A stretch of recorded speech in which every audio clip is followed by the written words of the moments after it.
Olá, sejam bem-vindos ao podcast do Quintas da Cidade. Esse podcast é referente à roda de conversa Quem Mantém o Centro Histórico Vivo, Narrativas e Vivências, organizado pelo nosso grupo de extensão. Nossos membros são eu, Carla Bianca, Laís Morada, Ícaro Ferreira e Tassiane Nogueira. Nosso conteúdo está dividido em 4 partes. Essa primeira é focada na apresentação dos convidados da roda de conversa e introdução e antecedentes sobre a comunidade do Centro Histórico. O Quintas da Cidade, que é a nossa extensão, nosso grupo, ele tem esse objetivo, igual eu comentei, e a gente se organizou para estudar bem alguns aspectos que compõem esse organizar do centro. Então a gente está olhando pela visão das pessoas que habitam o centro de alguma forma, ou circulam aqui de alguma forma, moradores, ou os próprios estudantes, né, nós aqui da FAO, pessoas que trabalham com cultura no centro histórico, vendedores e tudo mais. A gente também quer olhar a ótica de quem trabalha com a gestão do centro de alguma forma, com alguma intervenção, algumas ações que têm influência no modo de viver das pessoas aqui, do modo de circular, enfim, de habitar aqui no centro. Também queremos ver a ótica de quem estuda de forma mais delicada todas essas manifestações que acontecem no nosso cotidiano. Acho que é uma iniciativa muito bonita de se preocupar realmente com esse espaço tão importante para a cidade. E a gente convida vocês, inclusive, porque a gente sabe da bagagem que vocês têm, o interesse que vocês têm nesse espaço e como vocês se dedicam para perpetuar essa história, igual eu tenho dito. Esse nosso primeiro nossa primeira abordagem desse plano de trabalho, narrativas e vivências, a gente resolveu fazer um debate, que vai tratar não só dos problemas que existem no centro histórico, mas também as perspectivas, esperanças futuras para porque é fundamental que o direito à cidade ele não possa ser negligenciado. Então, no primeiro momento, eu queria que os nossos convidados se apresentassem e falassem também um pouco da área de atuação que estão inseridos para nós conhecermos. Pessoal, em primeiro lugar, eu gostaria de desejar um bom dia a todos e a todas. Me chamo Denis, moro no Centro Histórico há 59 anos, vou fazer 60 agora em setembro, né? E estou adorando esse projeto de extensão de vocês, porque logo que a UEMA, do Grupo de Arquitetura e Urbanismo, nos convidou da comunidade para participar das discussões de vocês aqui dentro desse local, que a gente tinha como inacessível naquela época, logo no começo dos anos 90, a gente achou genial, porque a gente queria passar para vocês um pouco da nossa experiência e também romper essa bolha que existe entre a academia e a sociedade, a comunidade que vive no entorno de vocês, né? Porque vocês são estudantes e vocês são preparados para vivenciar essa cidade, né? E esse direito à cidade ele é de todos, ele pertence a todos, tanto aos acadêmicos quanto às pessoas que moram nesses entornos, desses órgãos, dessas instituições que compõem toda essa estrutura, essa dinâmica do centro histórico. E eu tive uma grata surpresa porque fui muito bem recebido com alunos aqui que são dessa época, hoje em dia estão formados, aí, estão empregados e tal, estão em secretarias, estão desenvolvendo projetos belíssimos, né? Quer dizer, foi uma grande surpresa porque eu adquiri conhecimento da parte deles. Na época eu pensava que projeto arquitetônico era só o cara fazer um desenho numa folha de papel e mostrar para as pessoas, né? Aí o professor Alex, vou te mostrar o que é um projeto. Aí me trouxe um livro dessa grossura, de um projeto de uma menina que fez uma aluna que fez um projeto, mostrou, isso aqui é um projeto. É isso tudo, professor? Eu não quero fazer esse curso de arquitetura, não. Então, pessoal, a gente adquiriu muita experiência, participou de vários momentos junto com vocês, convidados pela professora Marluz, o professor Fred, outros professores, Alex, e outros professores, e a gente desenvolveu muita coisa junto com vocês. Vocês fizeram coisas que o curso de Humanas na universidade faz, mas faz assim, timidamente.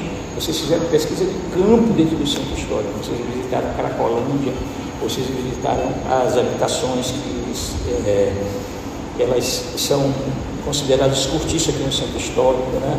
E vocês tiveram uma grande vivência, rompendo essa bolha que existia entre a academia, a universidade e a comunidade, para que vocês pudessem entender.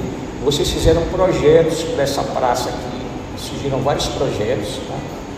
Essa praça, certo? Projetos assim, esboço de projeto, eu não sei como é que vocês dão o nome, eu já até esqueci, mas muita coisa foi articulada nessa época, e muita coisa do que está acontecendo hoje no Centro Histórico, que vocês veem, não é porque o pessoal descobriu que São Luís existe agora, São Luís já tem mais de 400 anos, é porque existem pessoas que pensam na cidade, planejam a cidade para o futuro, e pensam na melhoria e no bem-estar das pessoas que moram e convivem no Centro Histórico. A gente tem experiências como o Viver o Desterro, que é um projeto de educação patrimonial. Agora, uma das ideias que a gente colocou naquela época, para o professor Alexandre, que está no Rio de Janeiro, que era inserir na grade curricular do ensino fundamental a educação patrimonial, está sendo feita agora com livros, lançamento de livros, a prefeitura está fazendo a educação patrimonial, que é primordial para que as pessoas tenham conhecimento e possam preservar essa memória, essas histórias de vida, certo? Que tem a cultura do Centro Histórico, que tem o pertencimento disso aqui para poder preservar. Agora está na grade curricular, quer dizer, isso foi um projeto nosso. A habitação de interesse social, que a gente tem um déficit de quase 27% aqui, muita gente não conhece dentro do Centro Histórico.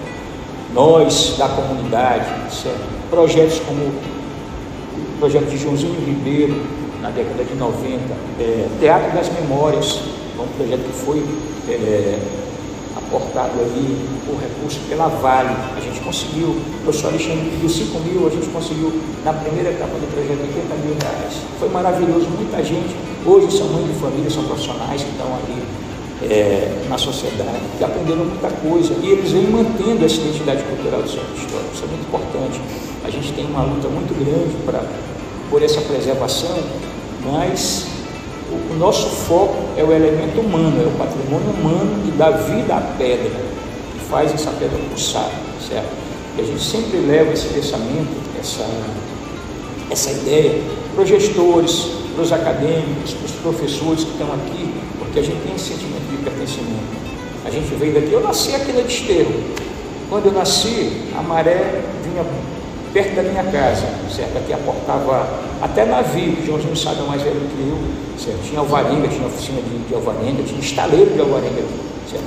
Na época do beneficiamento de coco, babaçu e arroz, certo?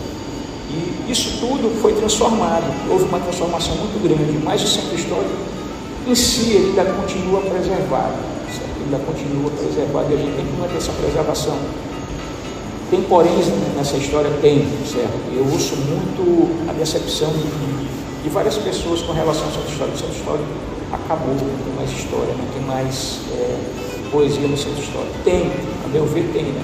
Mas se é o pensamento de frustração, de decepção com as políticas públicas que vêm sendo implantadas ao longo dos anos no Centro Histórico e que não vão para frente. Então se dá o devido valor a esse que é o patrimônio cultural da humanidade, certo? Eu tenho uma poesia que ela fala que não podemos preservar o patrimônio que pulsa sem a alma das pessoas, certo?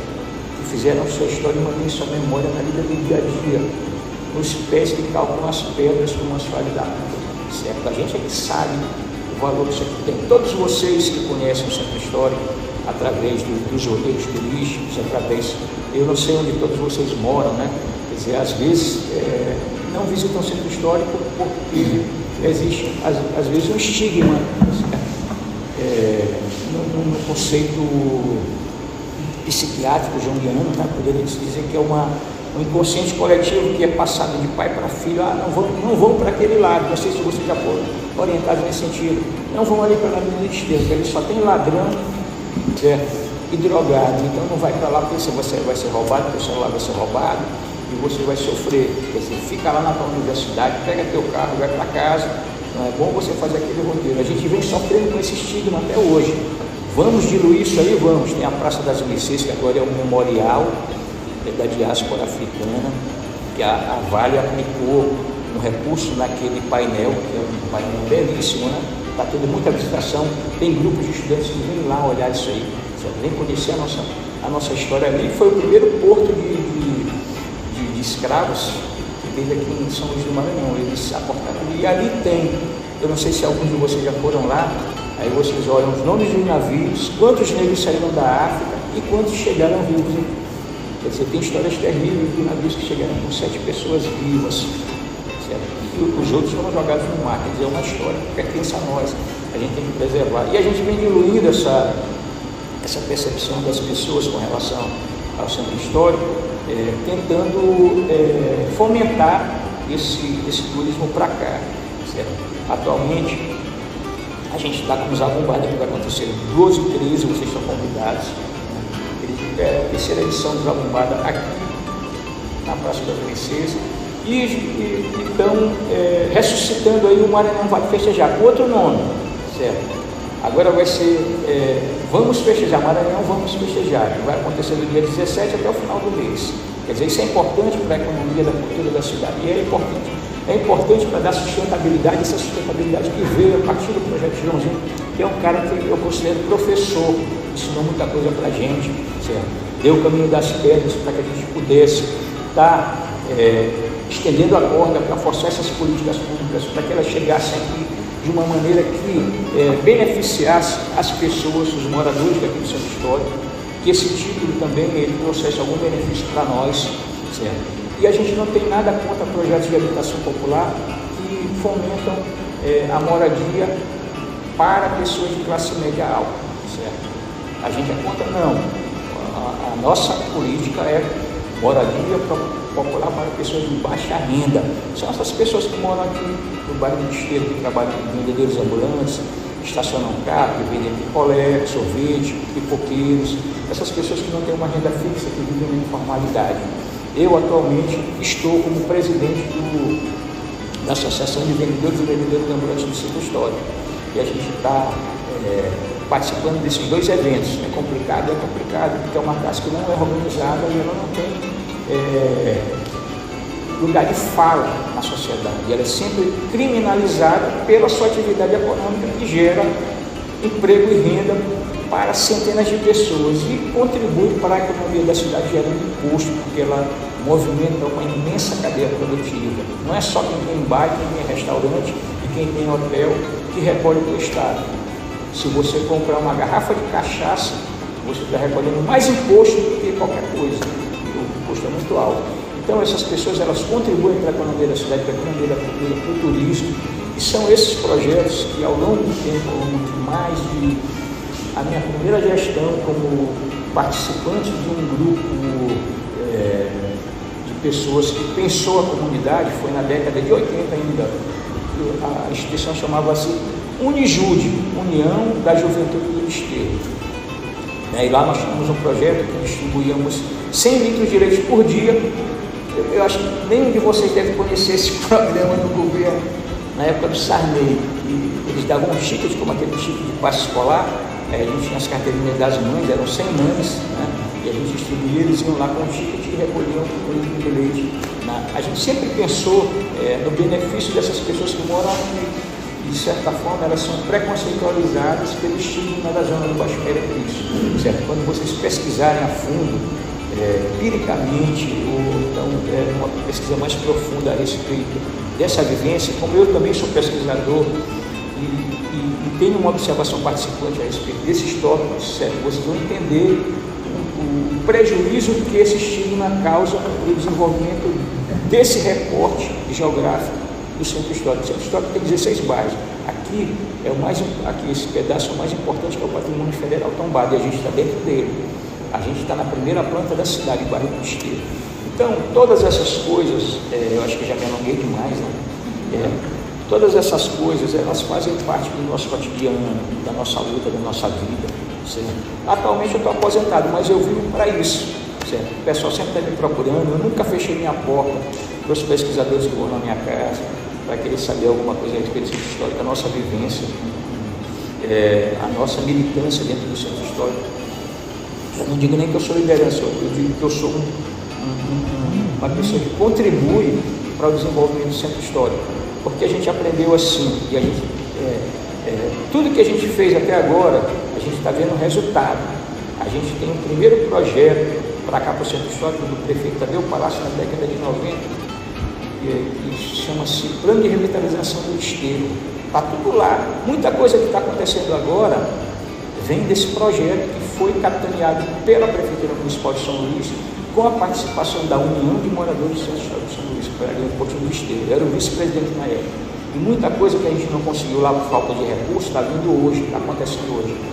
Quer dizer, já estou com 60 anos praticamente, mas estou vendo muita coisa acontecer daquela época que a gente começou essa luta para transformar esse espaço aqui num espaço de vivência para vocês, certo? De exploração dessa cultura, desse museu a céu aberto, e também proporcionar para as pessoas que moram aqui um estado de bem-estar social, por estarem dentro do patrimônio tombado pela Unesco, que é o patrimônio cultural da humanidade, né?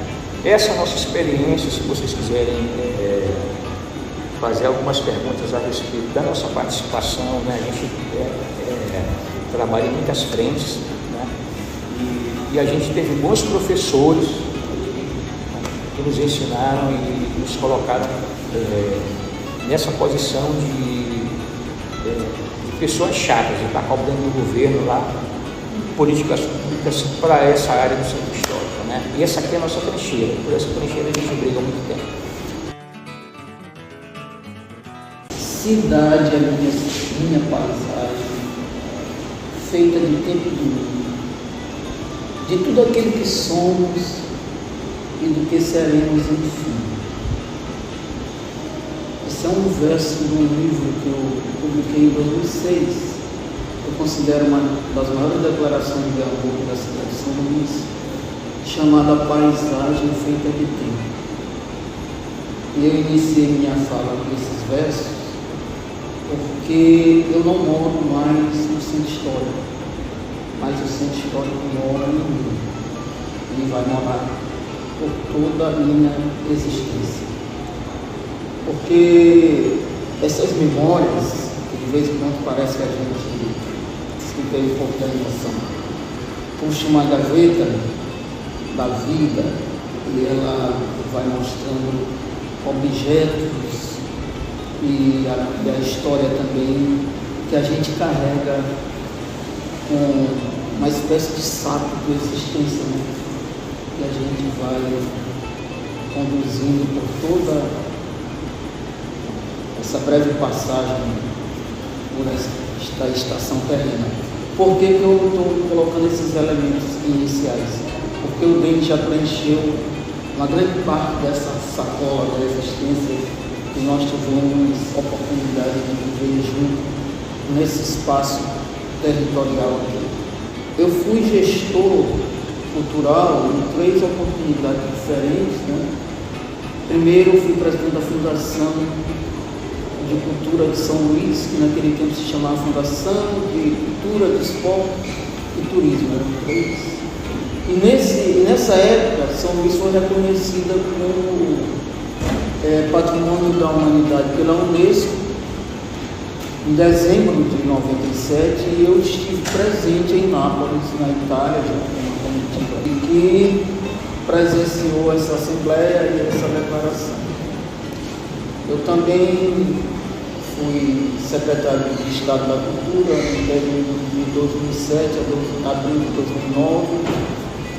E depois trabalhei no Ministério da Cultura, na gestão Gilberto Gil e Juca Ferreira, uns 2 anos também.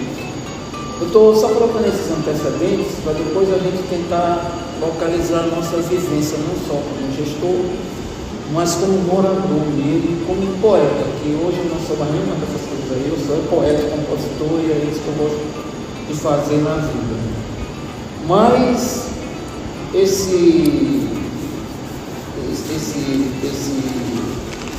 essa geografia urbana, humana, que não deixa de ser um lugar, né?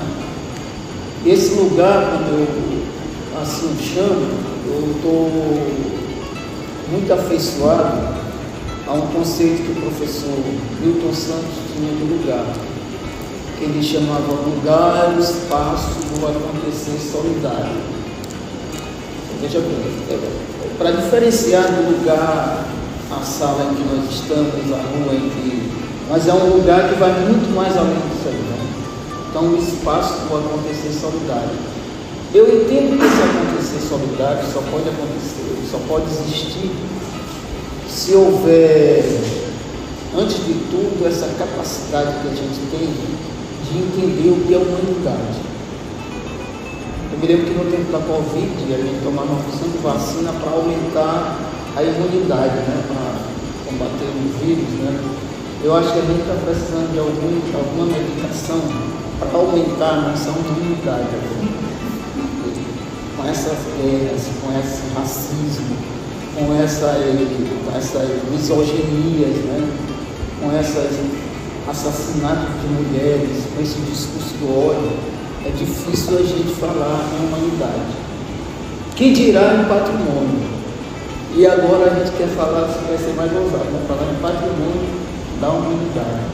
Então é necessário que esse olhar e essa construção coletiva entendam o que é o acontecer solidário. O acontecer solidário talvez seja esse cimento que a gente precisa para colar esses cabos, né?